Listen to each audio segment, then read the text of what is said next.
Good evening and welcome to Global News Roundup.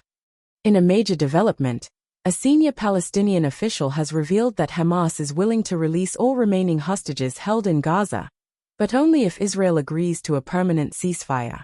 This proposal comes amid ongoing truce negotiations and intense international pressure to end the conflict.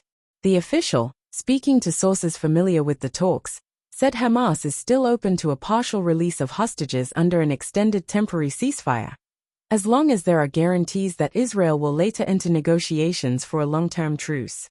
However, Israeli Prime Minister Benjamin Netanyahu has consistently rejected the idea of a permanent ceasefire that includes withdrawing forces from Gaza or allowing Hamas to maintain power, two key elements of Hamas's proposal.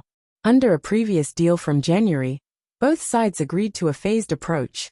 Phase 2, which was meant to start in early March, included the full release of hostages in return for an Israeli withdrawal and a formal end to hostilities.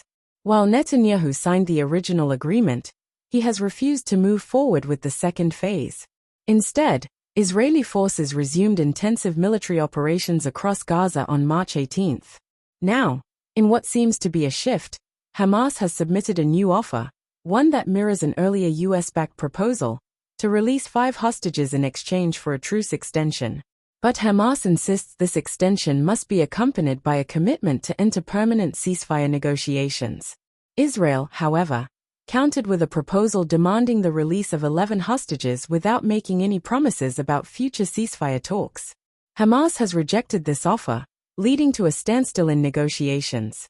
The Palestinian official emphasized that the number of hostages isn't the main obstacle. Instead, it's about Israel's refusal to commit to ending the war. According to him, if Israel shows it's serious about a permanent ceasefire, Hamas is ready to release all the hostages.